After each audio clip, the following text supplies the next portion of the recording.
Happy Wednesday po sa ating lahat. Ako si Benison Estareja. Patuloy po ang pag-ihip ng malamig na amihan o northeast monsoon sa malaking bahagi po ng northern and central Luzon, habang ang shear line nakakaapekto po sa malaking bahagi ng southern Luzon and Visayas. Ito po yung linya kung saan nagtatagpo ang hangin na mainit galing po sa silangan, also known as the easterlies, at ang malamig pa rin na northeast monsoon or amihan. Kaya asahan na po sa malaking bahagi ng Visayas and southern Luzon ng mga minsan malalakas na pagulan na posibleng magdulot ng mga pagbaha or pagguho ng lupa. Base naman sa ating latest satellite animation, wala tayong namamataan na bagyo or low pressure area at wala rin nga asahang panibagong weather disturbance for this year sa mga susunod pa na araw. For today po, asahan pa rin sa malaking bahagi ng Luzon ng mga pag-ulan. Dito sa may Bicol region, epekto po yan ng shear line o banggaan po ng mainit at malamig na hangin at aasahang maapektuhan din po itong bahagi ng Quezon, dito rin sa Marinduque and Romblon. Kaya magdala po ng payong kung lalabas ng bahay at mag-ingat sa mga minsan malalakas na ulan na posibleng magdulot ng mga pagbaha at pagguho ng lupa. Dito naman sa parting Hilaga, meron pa rin pong epekto ng malakas na northeast monsoon or hanging amihan. Asahan ng makulimlim na panahon pa rin na may mga light to moderate rains sa may Cagayan Valley, Cordillera Administrative Region at malaking bahagi din ng Central Luzon, even parts of Rizal and Laguna. So make sure din po na meron tayong daladalang payong at magdala na rin ng pananggalang po sa lamig kagaya ng jacket. At dito naman sa bahagi ng Ilocos Region, Metro Manila at natitirang bahagi pa ng Calabarzon, partly cloudy to cloudy skies at may tsansa ng mahihinang pag-ulan, habang ang Mindoro provinces, sa umaga, partly cloudy to cloudy skies din, pero mataas ang tsansa na magkakaroon ng pag-ulan, lalo na sa may Oriental Mindoro, pagsapit ng hapon. Asahan ng pagbaba ng temperatura dahil sa mga epekto ng northeast monsoon and shear line over most of Luzon.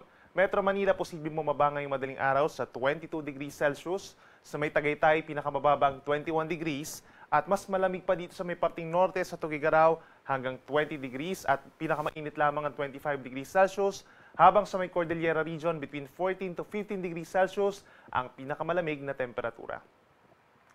Sa ating mga kababayan po sa may Visayas and Palawan, magbaon na po ng payo ngayong araw dahil nagbabalik ang epekto ng shear line o yung banggaan nga po ng mainit at malamig na hangin.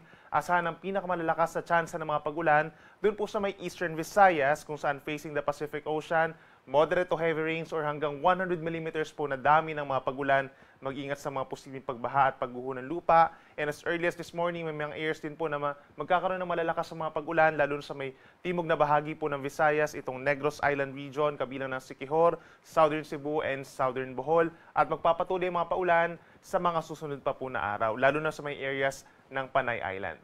Temperatura sa malaking bahagi ng Visayas mula 24 to 30 degrees Celsius, habang sa Palawan mula 23 to 31 degrees Celsius.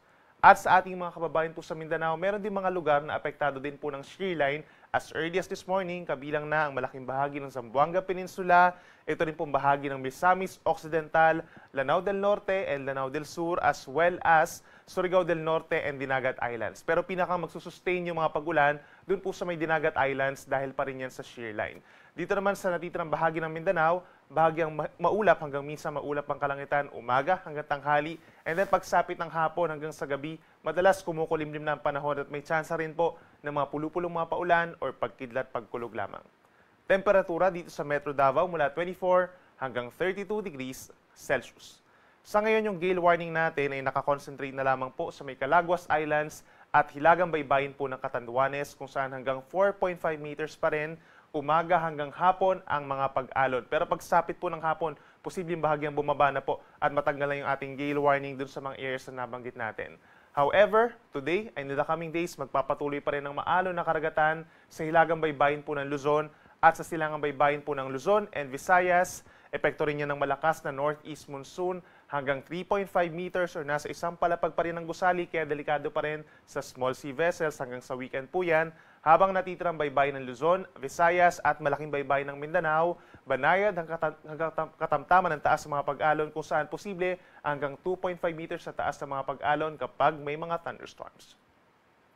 At para naman sa ating 3-day weather forecast, simula po bukas hanggang sa Sabado, magpapatuloy pa rin ang malalakas na mga pag-ulan sa malaking bahagi ng Southern Luzon and Visayas. Epekto pa rin yan ng shear line o yung banggaan nga po ng mainit at malamig na hangin, lalo na sa may Bicol region and Eastern Visayas.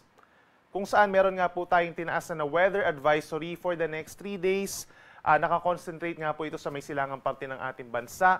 Asahan yung moderate to heavy na mga paulan by tomorrow or hanggang 100 millimeters na dami ng ulan dito sa halos buong Bicol Region, particular na sa may Camarines Sur, Albay, Sorsogon, Catanduanes, at maging sa may Northern Samar, Samar, and Eastern Samar. Then pagsapit naman po sa araw ng Friday, that's January 10, asahan pa rin ang moderate to heavy na paulan sa may Albay, Sorsogon, Samar, and Eastern Samar, habang posibleng umabot sa hanggang 200 millimeters ang dami ng mga paulan dito sa may Northern Samar. Itong mga paulan po natin again dahil po ito sa shear line na typical naman na nangyayari kapag ganitong panahon po na kalakasan ang northeast monsoon. Posible pa itong mabago at madagdagan pa yung mga lugar na magkakaroon ng mga moderate to heavy or even at times intense sa mga paulan sa may Bicol Region, Eastern Visayas, Caraga Region, and some parts of Calabarzon pa. Kaya lagi po magantabay sa ating mga updates, mag-ingat sa mga posibleng pagbaha at pagguho ng lupa, lalo na dito sa may areas po ng Samar and Southern Bicol Region. Para pa rin sa ating T-Day weather forecast, magpapatuloy ang epekto ng malakas na northeast monsoon dito sa natitirang bahagi po ng Luzon, lalo na sa may Cagayan Valley, Cordillera Region, at dito rin sa may Aurora at mga kalapit na lugar pa dito sa may Calabarzon and Central Luzon. May mga light to moderate rains habang ang natitirang bahagi ng Luzon, kabilang ang Metro Manila, asahan pa rin ang bahagyang maulap at minsan maulap na kalangitan na mayroong mga isolated light rains. But for tomorrow, yung ating mga kababayan po na dadalo sa kapistahan ng Poong Nazareno, asahan ng mostly cloudy skies na may chance rin ng mahina hanggang katamtaman ng mga pag-ulan. Habang dito sa malaking bahagi ng Mindanao, asahan pa rin ng mga isolated thunderstorms. Usually nagtatagal po ito ng 1 hanggang 2 oras. Ito po ay dahil pa rin sa easterlies o yung mainit na hangin galing sa silangan. Ang sunrise natin ay 6:23 ng umaga at ang sunset ay 5:42 ng hapon. Yan muna ang latest mula dito sa Weather Forecasting Center ng Pag-asa. Ako muli si Benison Estareja. Mag-ingat po tayo.